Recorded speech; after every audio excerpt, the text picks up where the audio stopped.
Welcome back to Relentless. We are here to help you on your journey of mental, emotional, and physical strength. And today is going to be a special episode because I'm going to tell my story, which was nothing I had planned to do, but I had several clients and guests on the podcast kind of get a little bit out of me and then ask me to just tell my story, which I thought was kind of weird, but we're going to do it anyway.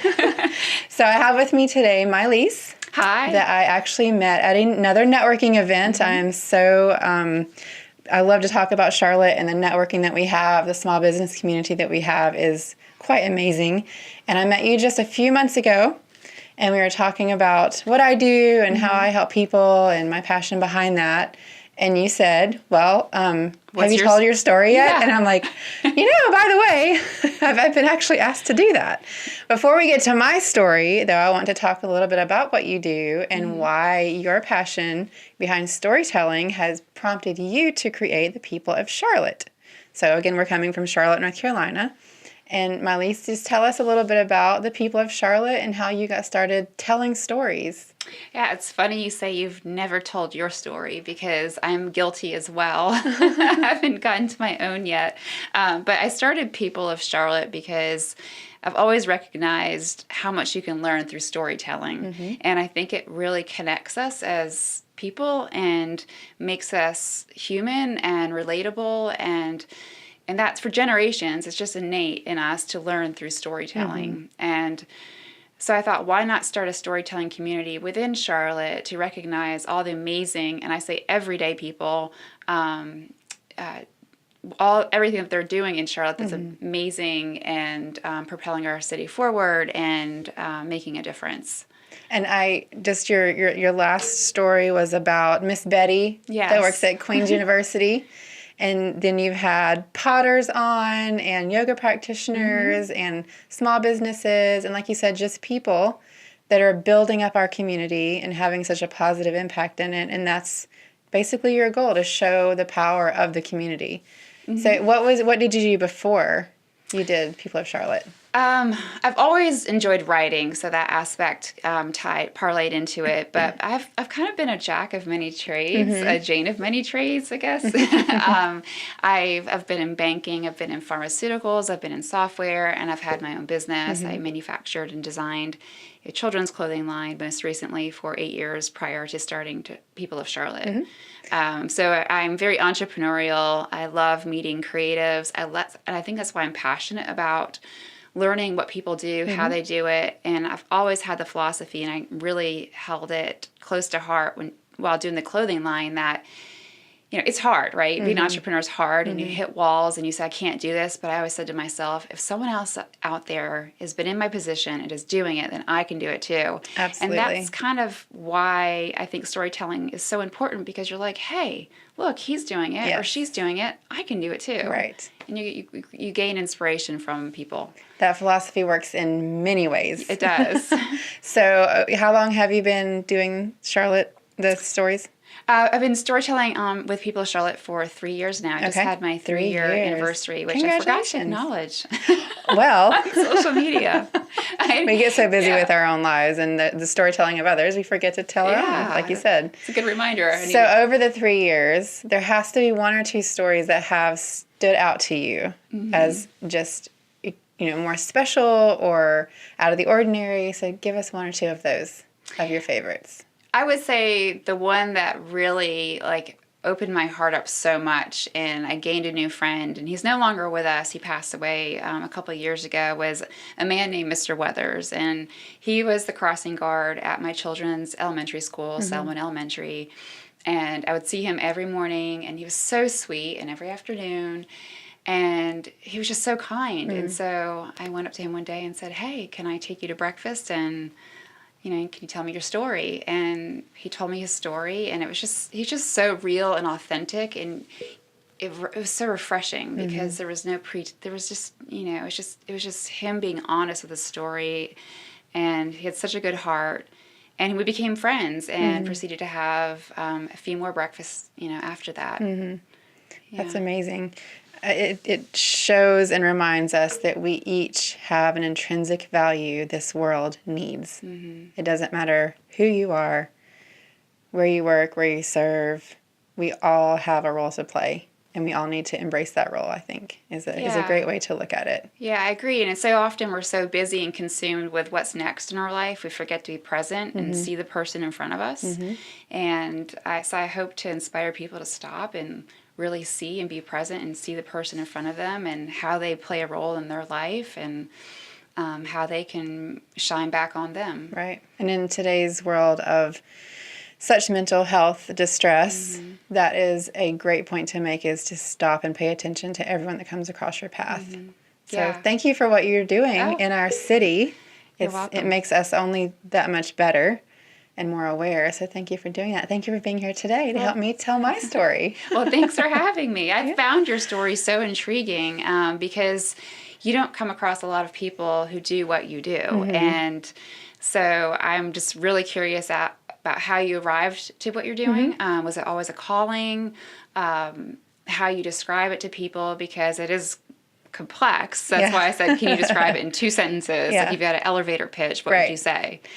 I help people out of pain that come to me with physical pain, but it's usually an expression of mental and emotional distress. So using all of the modalities that I've been trained in, I try to lead them toward health. Is basically what I do. Yeah, right. And that's what everybody wants, right? So, but I say I'm a massage therapist. That's the easy way to say it. But you're so much more than that. That's my licensure, right? And that's I let my clients, sell me, I guess, because I'm so busy during the day. But no, it is. It's so, as far as was it always a calling, I was very sick as a child. I had asthma really bad, so I was the kid that couldn't keep up in gym, and I was on medication all the time. So I think when you go through a health situation like that, especially young, you immediately have a desire to help people because you want other people not to feel that way. And then add to that, I had an aunt that was in nursing her whole career. My mom has been in assisted living for probably a good 25 years or more. So I had that kind of in my sphere of influence. So at first, when I was young, I wanted to be a nurse. So that was my first desire as a child, to be a nurse. And then as I grew up, what we found out was it was mostly a childhood asthma situation. So as I started to grow up and get stronger and older, I outgrew most of it. So I did end up getting into sports later on, so I got healthier and stronger. And then going through high school and college, I played volleyball, so I became a stronger person physically. Well, going from college into being a parent and knowing my health history, and there's some other things in my health history we can talk about if you want to, but I had some other occurrences that were pretty life-changing that started pushing me towards a more holistic side of care. So getting pushed that way, I knew I couldn't be in the Western medicine style. So researching for my children, how do I keep them healthy? How do I not let them repeat my health and things like that started pushing me towards that holistic side.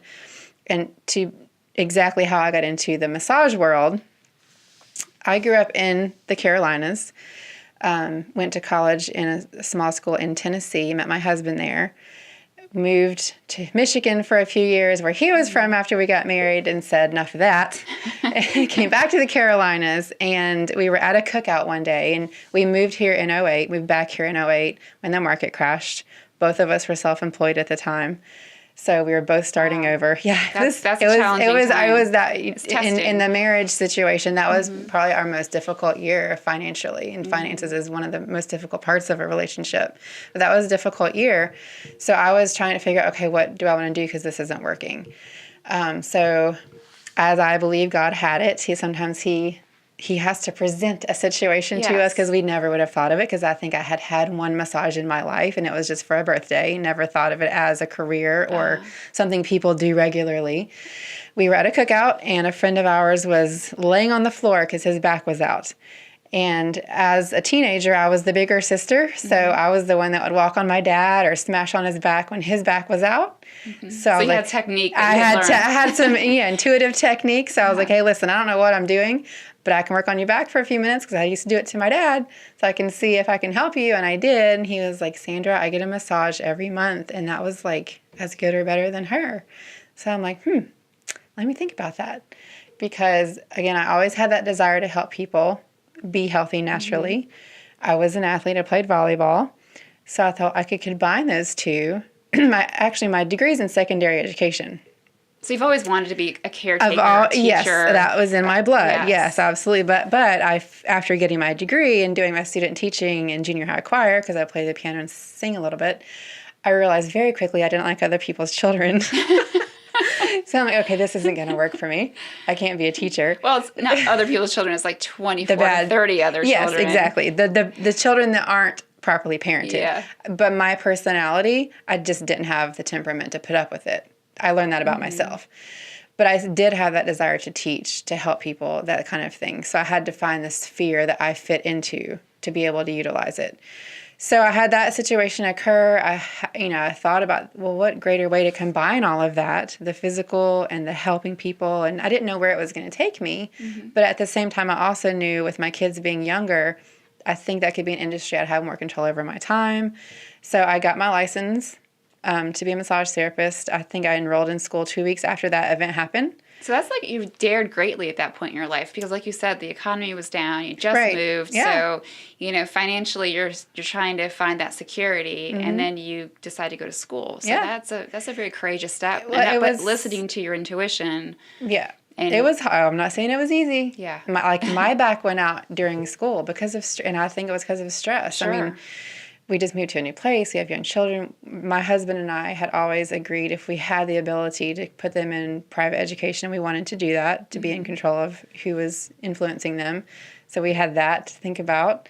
So yeah, it was a difficult time, but I knew I wanted to have control over what I did, and I wanted to help people. And as soon as that situation occurred, it was just, this is it. This is how I can have an influence on people's lives and be in control of it. And do it how I wanted to.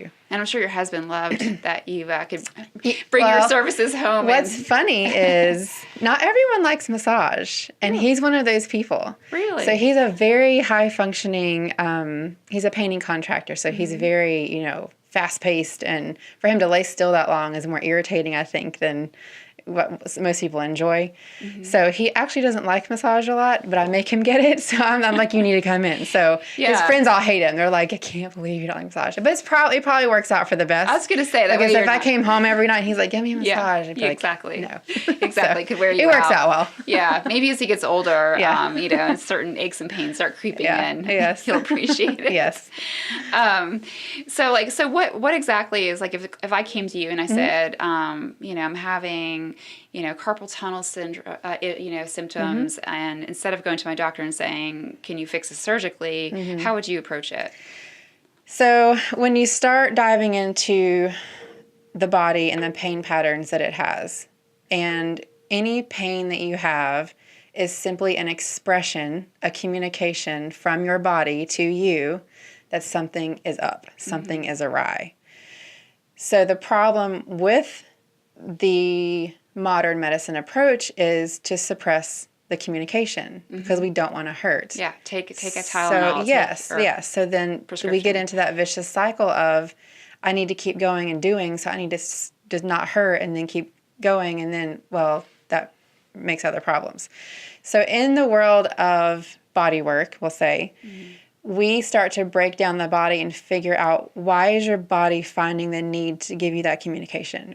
I reference to a baby all the time. A baby cries because it wants something from you. Yeah. It either needs to be changed, fed, attention, something. It's communicating to you it wants something.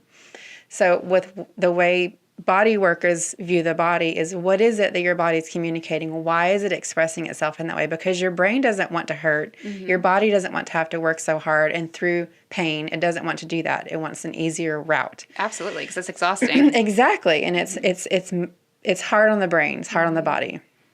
So when someone comes to me with a symptom, because it is a symptom. So people will get a diagnosis, and that's one of the mental sides of pain, is they get a diagnosis and they become that thing.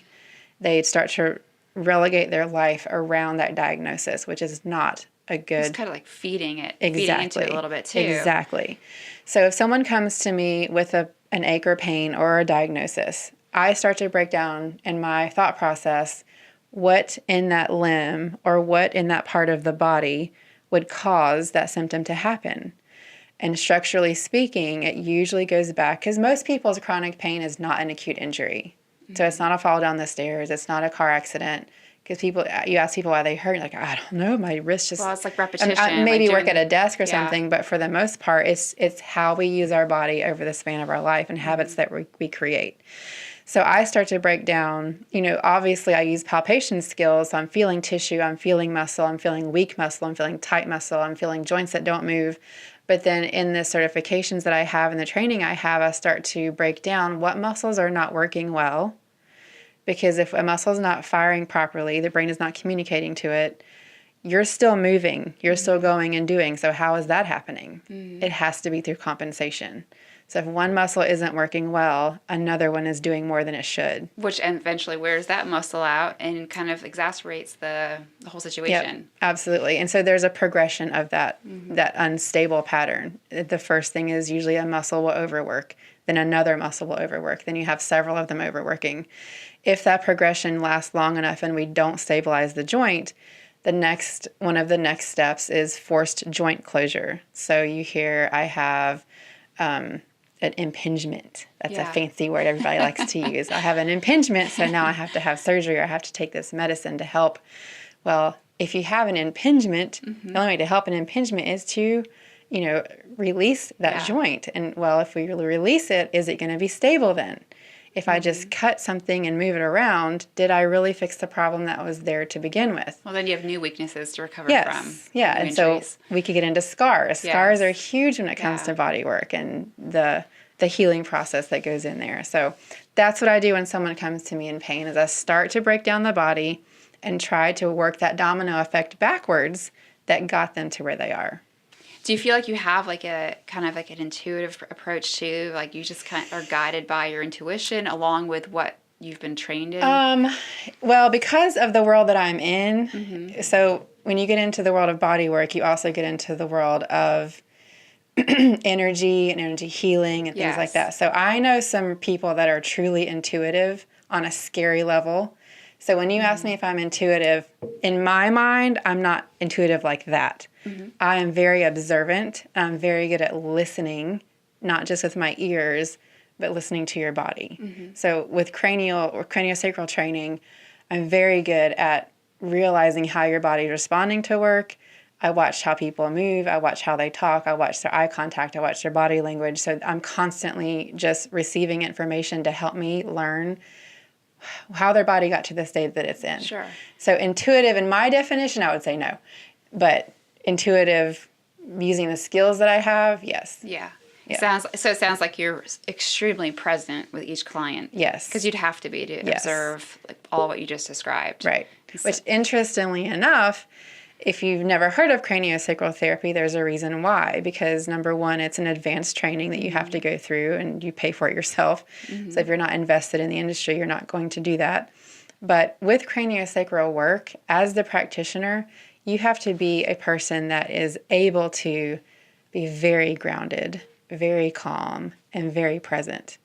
And that's very difficult for a lot of people. Yeah, it is. Especially in today's world with everything, just kind of what's next. You're constantly thinking about what you have to do after work. And so for whatever reason, I was created with the personality. And I'm sure there's some psychology behind how I came through my situation and learned to adapt and overcome. But that's just one of the things my clients have told me over the years is I've never felt this relaxed in a session. I've never fallen asleep during a massage. I've never gone for a 2-hour massage and actually lost track of time. And so that's, I think, one of the things that is different about me is I do have that, I believe, God-given ability to be present with people and to be calm, because that's what you need. And not to get too hokey-pokey about it, but it really can come down to almost like not a religious experience, but we have the ability to adapt. Our brain is wired to adapt and keep going and ignore. So that's a lot of times why we get into the state that we're in with pain, because I'm a mom. I have to keep taking care of the kids. I have a job. I have to go to work. It doesn't matter why. So I take, a pain suppressant and we keep going and we forget the pain. I always describe it like this. So we put on our clothes in the morning and we know we're putting our clothes on. Yeah. But we are not aware of the sensation of feeling our clothes all day long, or it would drive our nervous system nuts. And that's what we do with pain. We disassociate with it. We put it in the back corner and then keep moving forward. Well, that eventually will catch up with you. So when someone has a good bodywork session with someone that knows how to work the body, because there are a myriad of different styles of bodywork, places you can get it from, people's ability level, individuals' intentional level. But when you get a good session with someone that knows what they're doing, they can read the body, it's one of those things where you as an individual are brought back to yourself, and there's no disguising what you see. And there's nothing else you can turn your attention to. It's kind of like I hear you describing yourself. So I think that you, it sounds like you found your flow. You found like what your calling truly is. So I imagine as your clients kind of lose track of time on the table with you, you lose track of time, and because you're so focused on what you're doing, and also really authentically enjoy what you're doing. Right. Well, people always ask me, they're like, how do you do this all day long? Because I'll do 10-hour days of body work. And I do take care of myself to be able to do that. But I like an 8-hour, 10-hour day will go by, and I do multiple 2-hour sessions. And it's just, I'm like, it's 8 o'clock at night. What's going on? But I do. And I think that's one of the reasons I love what I do, because every session is different. So it's not the same thing by any stretch of the imagination when you start getting into your pattern and how you got the way you are. So every single session I do is different. Every single person's a different puzzle that you we're have all to a figure out. snowflake. That's my phrase.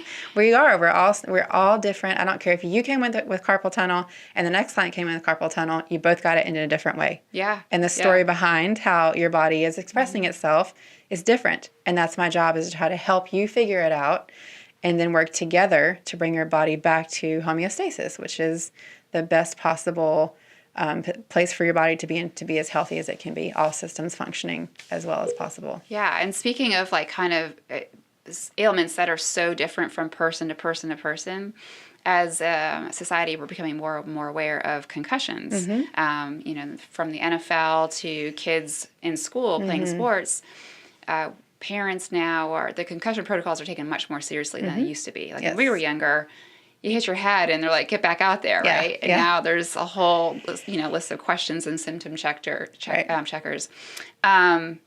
So when a patient comes to you with a concussion, do you treat all ages, and kind of describe the process with what happens when you have a concussion and how you play a role in helping that patient get back to homeostasis? Absolutely. So there's definitely a time frame that we're going to be working with, and I'm definitely going to be working with their primary care physicians. Whenever I talk about Western medicine and modern medicine, I'm not excluding it. I definitely work with it. It's just not my choice of style. I just wanted to make sure people understood that. I'm not saying an either or. It's both and when.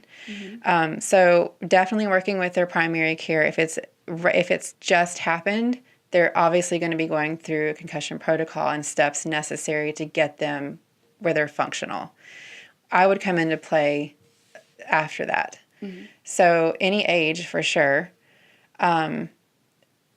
When someone has a concussion, it can be as simple as you holding your baby and them headbutting you, which happens to everybody. Yes, I remember that. I mean, you literally can see stars, and it can be, and that's the kind of things that we forget about and we put off because, my nose is sore, but, you could literally have shifted something. And if you were, depending on how you were born, if you were sucked out, you may have already had something in there shifted to begin with, and then that knock in the head further shifted it.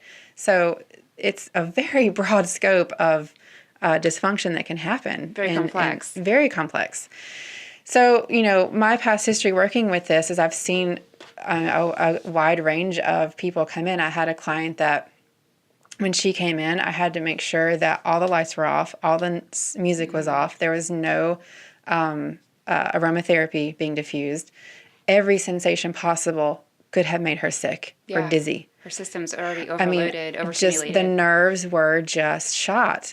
And she was released from her protocol, but she was still having all these symptoms. She had to wear dark glasses all the time. So again, anytime your body's doing anything out of the ordinary, that's not ordinary. Yeah. There's a reason that it's doing that.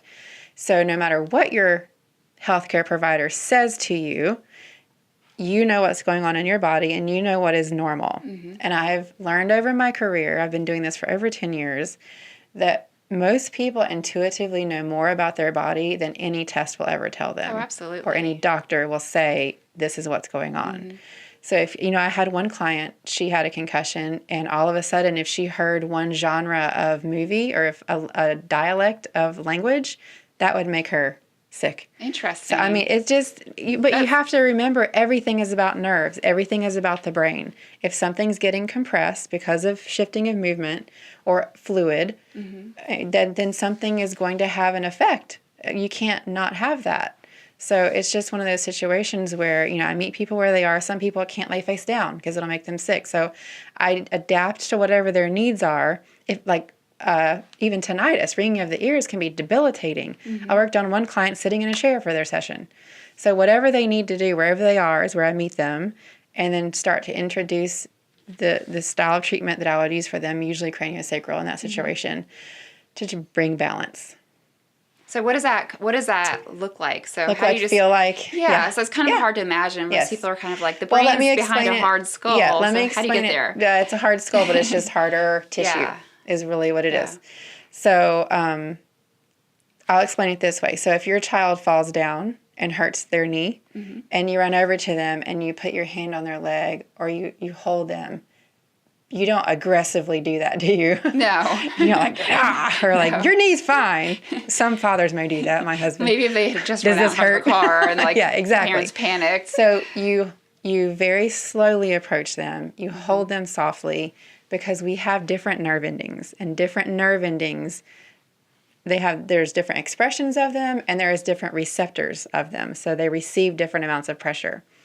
The system that receives communication that will affect the craniosacral system, which is the fluid component of the brain and spinal column, mm-hmm. is communicated to by lighter pressure. So neck massage is awesome, head massage is super awesome, but when you go to cranial work, it's a very still, light pressure technique, mm-hmm. which you think wouldn't work a lot. And the one way I describe this is, when you were young and in school and the class is being rowdy and everybody's screaming and yelling, mm-hmm. the teacher comes in and has a couple options. She starts screaming and yelling to be quiet, which usually doesn't work because you can't hear her, uh-huh. or she'll turn the lights off.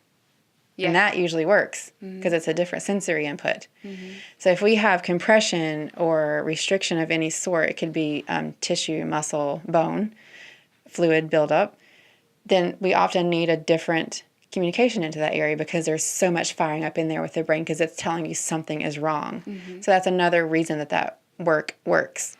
So with the cranial session, it was founded by an osteopathic doctor. There's many different certification courses people can go through. Upledger is my choice. But he started playing with the brain and the head and how it worked because he saw so many clients having these same patterns of situations. He's like, well, I know I can affect everything from here down.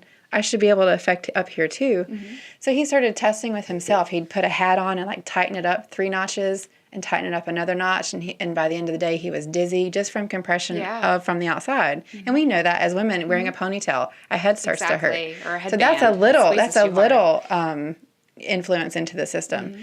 So a craniosacral session, because of how I work, I love to combine traditional massage with cranial. That's why I love doing 2-hour sessions, which is unusual, mm-hmm. because I like to calm the body down and then go into cranial work.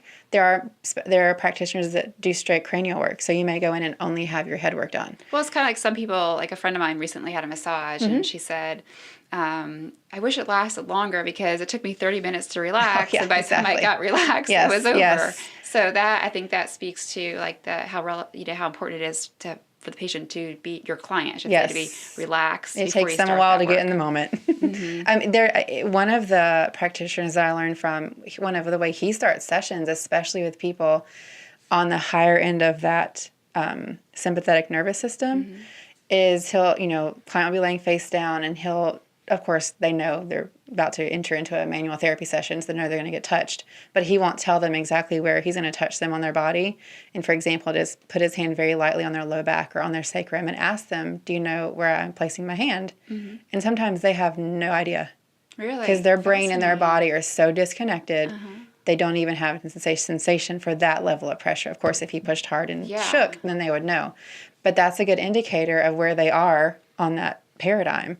So, with cranial work I call it my secret sauce. Yeah. Because it definitely has a lot to do with the head, but it's a philosophy of reading the body and associating with it in a way. It's just a great means of communication and awareness that influences all of my body work. Yeah, absolutely, because it's a whole system, right? And Absolutely. and it's all linked together. Have you had the fortunate or unfortunate ability or opportunity, I should say, to have to work on your own children? Oh, yes. Oh, really? Yes. Right now I'm going through it with my daughter. So for whatever reason, I blame my country heritage. She was born without 6 adult teeth. Uh-huh. So I don't know if you've ever heard this, but your jaw, your teeth, everything in here, if it is offline, affects your spine. So she was born without those teeth. So they're not coming in. So she's going through braces right now. Stuff's moving around, and she's super strong, but she's had some things happen to her back and her neck that I can only associate and put towards that issue with her teeth. So I work on her very regularly. Because there's nerve endings that are in each tooth, right? Yes. And I mean, you have to think about it. If your jaw, people suffer with TMJ, and there's many reasons TMJ comes about, but if your jaw's misaligned, your head's going to go with it. Or if you're restricted in movement, then your neck's restricted, which is going to affect everything. So everything's connected. So yeah, I definitely, I work on her regularly. And then even with my husband, he was an athlete, so he had some injuries, and every once in a while he'll have a flare up of his shoulder where if I tried to work on him before I learned cranial work, I couldn't even touch him. Really? But now with cranial work, I can work on it when it has, like if he does baseboards or ceilings or something where he's reaching up or down a lot, it'll flare up and have like gas feeling. So he'll come over to me and he's like, can you do that thing? Give me your magic. So, yeah, that thing. But yeah, so I have to use it on them, and I've had to have it myself. I've had 2 oral surgeries in the matter of 30 days last year. So there's always a way to implement it and a necessity for it. Yeah, I was just going to ask you a question again about kind of the teeth to the whole body wellness connection. I find it fascinating because so many people have dental work and don't give 2 thoughts about it. Like have a root canal, have a crown, have implants. And so how does that have you noticed a commonality amongst those clients going, I just had a dental implant and now I feel off? Yes, 100%, like all the time. Wow. Because it's first of all, you're having people like, in this part of your face, and your mouth is in that opening thing for a long time. So there's so much that's going on there that's really traumatic. But then if you have a shift of anything out of its natural place, or if you're fixing it, if you had some irregularities, then your body has to adjust to that. And if it's been over time and multiple occurrences, then not only is there the immediate physical thing going on, but now you've got this trauma built into your head of people in your face and in your mouth. So then you add the trauma component and the mental and emotional component to pain, and that's huge as well. So some people will get to the point where the thought of someone being in their face and in their mouth doing another surgery or another thing, anxiety. Yeah. So again, that's where I come in to play with people. Is I start where they're ready for me to start. So I have several clients that have jaw issues. One of my clients had their jaw like purposefully broken as a child because there was just some dysfunction, and then they had to go in and do a surgery, and on top of each other. Which is lifelong ramifications. Crazy situation. And so with her, I'm like, okay, I'm not going to work on your mouth today because you've had enough of that. So I'm going to start on your pecs. But, she doesn't know, but she does. But, all of this connects up here. So if you get to be okay with me working here, because all of your anterior neck muscles get tight and restricted as you begin to want to cover and protect, if I can get this relaxed, I can slowly slide into doing cranial work. So it's kind of, again, meet them where they are and slowly work my way into where they're comfortable working on that part of the body that's the problem. It's fascinating. It makes sense. And so I think that the medical community you mentioned before is starting to recognize the importance of the work that you do, yes. right? Yeah, we are hoping to get more of a presence there. The hiccup in that situation is always insurance. Of course, yeah. So you're typically going to be self-pay for Bodywork, but there are some facilities I have heard that are bringing manual therapists on staff, which I think is only going to help them if they would do that. And then it's just sticky with that situation because you do have some professions, including bodywork, but then because of how insurance works, they get 15-minute increments. Yeah, and you need more time. 15 minutes to me would just make me mad. Because you're just getting started. Yeah, it's just so, but I'm always a proponent of getting what you can when you can. But with restrictions in the body, it takes time to get the body to be okay with releasing it. So they have to almost approach it like physical therapy, when they give you an hour. But you can see the progress because before, like say, dry needling wasn't in many practices, and now a lot of orthopedics are offering dry needling. Yeah, so hopefully it'll keep progressing and we'll have more of an impact because we can have a great impact as body workers. Speaking of impact, then, like, how do you find most of your clients? How do they find you? I've been a solo practitioner for a little over 3 years. I worked at a spa for the first 7.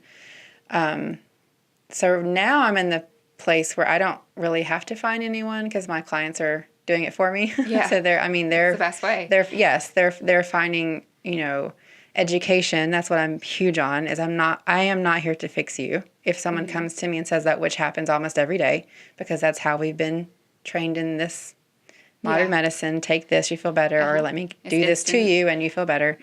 So it's kind of a willing ignorance. But when someone comes to me and says, I need you to fix me, I tell them right away, I can't fix you. I can give you material, I can give you information, I can provide you with awareness. I use my tools to be the detective, but you have to change your body. Your health and your wellness has to come from inside. So I see it every day because I have people come to me with they present with the same things, same body style, same age, same, pain pattern. And I'll see them go in 2 different ways because one will implement the things that I give them and one chooses not to, and so they stay in pain. That people have to go home and do work? Yes. They have homework? Exactly. Yeah. Not in the matter of concussions. I mean, there's obviously stuff they can do to help themselves, but when it comes to your overall pain patterns, 100%. Any quick pieces of advice that you give people, say that they have like knee issues or lower back issues? It's sure. Like very, very absolutely. common. So the first thing you can do is to become body aware. The general rule of thumb for your body being in proper alignment is your ear over your shoulder, over your hip, over your ankle. So any habits that you have that take you out of that, or any things that you do that take you out of that structure, as a habit, will end up creating a dysfunctional movement pattern. So, okay, well, what would take me out of that? The mama hip. Yes. Carrying a baby on one side. Yeah. With ladies, that attitude stance, kicking that leg out. With men, there's a lot of patterning that goes to psychosomatic type things. So how we present our bodies into the world based on how we feel. Men typically have that lazy, spread their legs apart, feet pointing out, roll back on the pelvis. That's going to create weak posterior chain muscles. And their hamstrings are going to be chronically tight. Well, it's not your hamstrings' fault. They're trying to help. How we sleep is a huge, huge one. And that also comes into psychosomatic things. So laying on your stomach or laying in the fetal position is safe. It's guarding. So if you have anxiety, you have things going on in your life, that is a safe place to stay.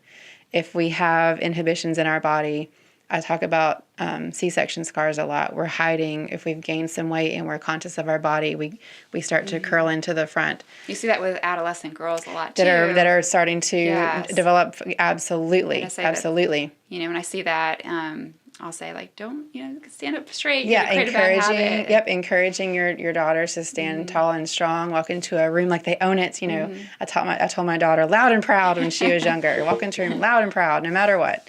So yeah, all of those little things that we do as a habit, well down the road, create pain because your body. So like you can imagine if you stood on two separate scales. If you're doing that baby hip thing, you're going to have more weight on this side. Yeah. So that means this side's more load bearing. And then you create a habit out of that. Something's got to give in the middle. Absolutely, yeah. And I also think about the mind-body connection. Someone once said to me, if you always walk around with like your shoulders up like this or sit there like this on the computer, like that's tension. And then that communicates to your brain that you're tense and maybe anxiety and stressed. So if you drop your shoulders, you'll immediately feel a sense of physical release, but also relief, but also mental relief. Absolutely. How we carry our bodies is extremely important and either helpful for us or harmful to how we move throughout life. Yeah. So when you're at a party, it's like when a dentist or a doctor's at a party, people come up and go, "Hey, I've got this like back thing." Yeah. And so do you mind when? Oh, I love it. Okay. I mean, I tell people, how long of an answer do you want? No, I absolutely love it because people are hurt. People are hurting, and it's not. If you're not hurting right now, you should be very thankful. You should be happy, and you should be doing for other people because it's not going to be very long before something happens. It could be an injury at the gym. It could be just anything because we're human. Things happen. Our bodies go through things. But people are hurting. And when you hurt, it affects every avenue of your life. Yeah. And some people get to a point or have had things happen to them that are absolutely devastating to them and their family. And I see it every day. I mean, I have people every day that are at their wits' end. And it becomes a mental block to be in that much pain. So I love talking about the body. I love helping people figure out their body. I just love it. I talk about it all day long. The care and the light work that you do.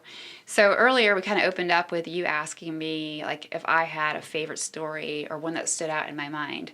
So I'm going to kind of turn that back on you and say, do you have a story of a client where you saw like such dramatic results, or they came to you and were like, "Thank you so much, you've changed my life," or like, it just that fulfilled you as well? I mean, honestly, I'm not kidding when I say it happens every day, because when you give someone a little glimmer of hope, I mean, I have people cry in my office all the time. It just happens. But specific stories, I have had someone tell me I saved their marriage, which is crazy. But to like put that in perspective. When you don't feel good in your body, for whatever reason that may be, then you're not participating at the level you could be with your family, with your spouse, with your children, with your friends, with society as a whole. Oh, yeah. So if I can in some way help you figure that out, which usually comes back to an injury that prompted a chain of events that are just horrible. If we can start working that backwards, and because I've been in this so long and I've learned how all the other systems of the body work, I haven't learned all about them, but I've learned so much about them. If I manually don't have what I need to help them through something, I can refer them out to someone, or I can give them information that will help them get this other system healthy as well. And that's what I do. And that's why I created this podcast, is to be a platform for I don't have everything at my disposal to help you with, but I can give you this information to start you on a path to heal that. So being able to do that for people it's life-changing, because people are so busy. They don't have time to be researchers and to figure out all these things. And they're so stuck in their regimen and their life that it doesn't even cross their mind to associate some parts of the body with the other, or an injury that I had as a child to my shoulder now. Like, oh, well, yeah, everything is connected. Or, I mean, crazy stuff. Like just the way that procedures have been done in the past are just insane to me. And people aren't taught how to recover and how to heal their body. And so if I can bring them, my C-section stories are my favorite. because they're so encompassing. You know, an ankle injury is an ankle injury. Yes. We can help someone through that. Yeah. But a C-section, there are so many components to that. So your body has been altered. It's psychological too, I imagine. It's hugely psychological. You went through a surgery on the day that you had your child. Usually there's some other aspects to that situation that have long-term effects, like either you or the child were sick, or there is some other health problem, or the recovery from the surgery didn't go well, or just a myriad of things. And then you build up this thought process about your body. A lot of times it's negative. You begin to disassociate with it. You don't want to look at the scar. You don't want to touch the scar. And that creates this negative feedback loop for yourself to your body that plays out in a not great way. So thinking about all of that, and if anyone's had that happen to them, I know exactly what I'm talking about. So not only we have the structural issues of the scar and the tissue that is involved in that, and the weakness of the core that comes about with that, but you have the mental side of it. So when someone comes in for low back pain, they have no idea I'm going to be working on their stomach. And I gradually get them there. I don't just go straight at it, but that's one of my intake questions is, have you had any surgeries? And usually they say no. Sometimes they say no when they've had a C-section. It doesn't occur to them because they don't surgery. associate it. Yeah, exactly. Yeah. So, of course, I keep asking questions till I find, especially if I can't figure out something just through the first, question and answer time. But getting them to the point where, cutting any tissue has an effect on the nerves and the fascia and the muscle. So let me kind of go see what's going on there. And I start to manually work on the scar. And sometimes it is like a brick wall. Tightness the scar in there, tissue right? is it feels like a bone. It's so hard. And they have no idea because they're like hands off. They don't. That's how some people handle that situation. Do you also do you believe in like that mind-body connection in the framework that if you're thinking negatively about a body part, it makes it worse? You're kind of like sending negative energy there and it just compounds it? I don't just believe it. It's proven that that's how it works. You can think yourself sick and you can think yourself well. So absolutely. And that's, one of all of my clients that come to me will have heard this at some point is no negative self-talk, not in my office. Because that it's not beneficial. So only forward thinking, only healing, only progressive speech, because your body hears you. It's, it hears what you're saying, and the way you think affects the way you feel, which affects the way you present yourself to the world. So if you're only thinking negative, you're going to feel negative and you're going to do negative. Yeah. So if you can create a positive mind frame, which is what's coming in your eyes, what's coming in your ears, other people, what situations you're involved with. One of my other sayings is I don't have time for joy robbers. If you're in my life and taking joy from me, you have no place in my life. Yeah. Unless I'm married to you and we have to deal with that. It's just negativity is... You'll use your magic on that. Yeah, exactly. I'll zap him. But negativity is a poison in any capacity. Oh, yeah. It'll bring you down. Yeah, absolutely. Yeah, and it's in the same way, like how you can kind of numb yourself from physical pain. You're in physical pain for a while. I think you can numb yourself to people's negativity for a while. But after a while, you're like... I just don't like this friction anymore. Yeah, I mean, people think of it. When you go on vacation, if you get the opportunity to go on a long vacation, you feel great. Oh, yeah. Because you're away from everything and everybody. Like, I have so many people that will, or even on massage day, people will come in for their massage, and they will had been hurting for a while, and they come in for their massage, like, I feel great today. I'm like, because your body knows you're about to take care of it for once this year. Yeah. I mean, my clients are more regular than that, but you get the idea. So yes, your brain is so powerful in your healing if you utilize it correctly. So you also need to do self-affirmations, It's like, absolutely. I mean, this kind of goes back to that Saturday Night Live skit when we were younger. Yeah. It's really like, there's a lot of truth behind that. Yes. I mean, it's basic psychology. And one of the things I'll have my clients do, especially women that I work with that have body image issues, first of all, stop negative self-talk. Just, you're done with it. Anything you say is moving you forward. I'm working on this. I'm going to do this. I'm aiming at this, whatever. I'll have them take 3 Post-it notes, and on their bathroom mirror, I'll have them write 2 physical attributes about themselves that they love. And when I say that to some people, they start crying. Wow. Because they have such really a negative feeling about their body, they can't even think of a part of their body they can say they love. Yeah, the relationship has gotten so bad. Yes. And that can come from many avenues, from just themselves, from how they're being treated by someone else. But I honestly have had people cry at just that prompt. And, how unfortunate is that? Because our bodies are amazing. And you have to think about what your body has gotten you through and what it's still getting you through, no matter what you say about it and say to it and do to it or don't do for it. It's still going for you. So we need to give our bodies grace and kindness. So they'll have them take 3 Post-it notes, and they'll put 1 Post-it note up that says a physical attribute I love about myself. And I have to write it down. So you can find one. I know you can. And then I'm going to have you find another one. You're going to find another one that you like about yourself. A physical attribute that you love. And then the third one would be a part of your personality traits that you love or that people enjoy about you. Because we need to be connected with those parts of what makes us who we are. Our gifts. Yes, because moms often lose their identity throughout the years of motherhood. They become the caregiver, and they think they're doing a good thing by expending themselves for their children, but then they lose their identity. So becoming reassociated with who we are, the things we love to do, how we help other people, what other people enjoy about, what do people enjoy about being around you? Do they enjoy anything? Well, I think a lot of people don't stop and give themselves that acknowledgement, and really because we feel unworthy, be mindful that way, which is a whole other conversation.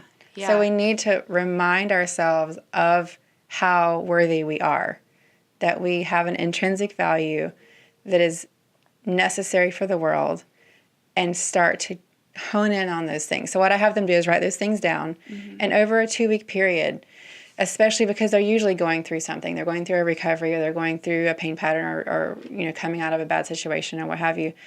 Focus on those things. So whatever those 2 attributes are, let's say, obviously I like to get a haircut. So if it's my hair, just invest in that haircut. Find that thing that you love about yourself and invest in it. I have to whatever ask you, that looks like. Not to go lighter on the conversation, but I love your haircut. Thank you. It's awesome. So how often do you have to get your hair cut? Well, I get it cut every 3 to 4 weeks, but I trim it myself too. Yeah. So you do? Awesome. I hope my stylist isn't listening. But that's part of self-care, right? And I just have to ask. But so I have them focus and invest in those physical attributes. Money does not have to be part of it. There's different ways to invest in ourselves. And then the third one is hone in on that personality trait that you love about yourself or that's helpful for other people. Start utilizing it. Start doing it more often, because the more that you do for others, the better you feel about yourself. Yeah, and I think I 100% relate to where you're coming from with that, because, having the storytelling platform, I ask people, you should share your story. What's your story? And people go, I don't have a story to share. And then you start asking them questions, and they realize they do have a story, because everyone has a story. Yes. My kids walk around like everyone has a story, but they do. You do. Well, we grade ourselves based on comparison, which is never a good thing. Being a blonde-haired, blue-eyed, 5'10" girl, it's not always rosy, because people compare themselves, and that's not fair. When I have clients that come in that are hurting, and I work out a lot, you can't compare yourself to anyone but your better self. So that's what we have to get away from. And social media is difficult, and I try to be very cautious of that in my presence there because of that, because I'm dealing with people every day that are hurting. So I try to be very cautious of how I present that. But we have to get back to not comparing ourselves to anyone but the best version of who we could be. And so if we could do that, that would be a huge step forward in our progress. Because everybody has, like you said, everybody has a different story, and that's how I see everyone, is you got the way you are based on a myriad of events that no one knows about and probably never will, and probably couldn't handle. They wouldn't have the capacity to. And look what you've done. Yeah. You're still here. You're still going. You're still doing the things you need to do through life. So give yourself some grace for that and gratitude. Yeah. Yeah, I think that we just don't stop and do that enough, and you see people when they do share their story and how people respond to it. Yes, it lifts them, and, and other people say, "Wow, I didn't know that about you," and I'm so proud of you, and that person feels recognized, and so we just don't stop and recognize ourselves enough for like what we do and what we can do, and show gratitude to our mind and body. Absolutely, it's key in the healing process. It really is. Wow, it's awesome that you're helping so many people in Charlotte feel better and get to I hope so. And, their best selves. I've taken the one-on-one aspect into doing more classroom-style education courses and, going to corporate events and teaching a class of body awareness. So that's one of the ways I'm trying to get to more people, is not just in the clinical room, clinical setting, but that's another avenue I've started in over the past year. So that's been fun as well, because it's very fun to get a group of people together. Yeah. And if they're willing to come be demos, and I'll assess their posture right in front of everyone, have them do some different things. So that's been fun too. So there's a fun side of it too. It's not all serious and, For sure. body work. But so well, I think wellness can be fun, and because it's so rewarding once you make all those incremental steps and feel better and better and better. Going back to earlier conversation, I kind of see you like talking to teachers. Like they handle a lot of stimulation and are on their feet a lot. And teachers, nurses, hairstylists. My most troublesome clients are my surgeons and my dental people, because they're like this all the time. And people that sit at a desk, and so there's just we all do things with our bodies that. I'm hyper aware of my body. So people always, and this is a nice story to tell too. When I was young, I was tall very young. So I had a few people in my life, my mom and her sisters were like, be proud that you're tall. And they were encouraged, like, be awesome. You be thankful that you're tall. Stand up and be happy about it. So I had some very positive influence. So that kind of started me in that way. But then being an athlete and trying to stay strong, that definitely helps. And so when I'm talking to women, especially when we're talking about family and life and raising children, raising girls, if you have dynamics in your life, this is totally off topic, but it still goes into body work because everything does associate with your body. But if you have dynamics in your life like divorce or relationship issues or moving around a lot because of work, or just things that throw the normal system awry, you have to be even more intentional with your children of how they view themselves in the world. Yeah. So especially with girls, because boys are usually more, rambunctious, and that's how they're supposed to be. So girls have a tougher time of it. And if there's anything going on that throws the normal realm of life awry, in their developing stages, you need to be even more intentional about your encouragement. One of the silly things that I use, but it works, is when my daughter, she's 18 now, so she's pretty good to go, but when she was younger, if she was having a bad hair day or a bad, acne day, I was like, hey, you want my red lipstick? Yeah. And give her my red lipstick, and it just turned her day around. She felt great, and she moves forward with a positive attitude. So that's the little things that we need to look for as parents and moms to help our children start at a place of positive body image. That's our responsibility. And to be watching for those things, and to, if we are in a situation where we're a single parent, things like that, find people in your community, because they are there, they want to help, that can help you be a better influence, help you on the parts that you may be missing in whatever dynamic you have. But in those situations, you need to take a little more effort into helping build up that good body image, because it starts young. Build a community, so young. Positive community for your children and your family. Because, like you said, like everything, the mind and body is so connected. That's why some people stress eat and some people can't eat when they're stressed. It's just how that unique individual reacts. So recognizing them from that early age will really help with them, with their future selves. You cannot separate them. No. And I say it all the time. We think we can put ourselves in pieces. If I'm in the gym all the time and I have that physical component down, got it in the bag, I can deal with the other stuff later. No. If you are super smart, you're well read, you can communicate well, you're good at your craft, you're good at what you do, you're the best person in the office, the physical I'll deal with later. Or if you're, very intuitive and emotionally supportive of other people, and you're doing for others all the time, and you're the person that everybody goes to for everything, but I'm not honing in my craft, I'm not taking care of my physical, guess what? They're all below what they could be. We have to look at ourselves as a whole and get all of those different pieces at the best functioning level possible to be as best as we could be in the world. And we all know what those pieces are, because there's that little voice in the back of your head that says, you should be doing this, or you need to do that, or this is your calling. We hear it. Yeah. And we hear it a lot in our gut. Yes. Like, just intuitively in our gut and heart, and our head talks us out of it. But I love how, first of all, your kids are just blessed to have you, because if you talk to them, they will tell you all of my imperfections. They are many. Well, we're all perfectly imperfect. That's what I always say. No, I love my children. There is, and my story, going back to a little bit of what I've dealt with, is I wasn't supposed to be able to have my second child. I've had issues with ovarian cysts since I was 17. That's another reason I'm so passionate about what I do, because I was told I probably wouldn't have any more children. And during that time, that was before I learned more of the holistic side of life. I just intuitively knew that my body wants to be strong and healthy. As an athlete, I'm just going to eat healthy. I'm going to ask my husband for more snuggles. I'm going to just do all the good things to try to help my body. Well, after that last surgery, which was a borderline cancerous tumor that did damage on some other organs that had to have removed, I have a cesarean cut.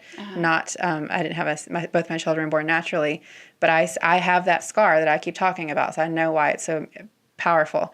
But going through that situation, being told that, and again, in my situation, it was just a horrible round of events, because I was being communicated all of these things before the surgery.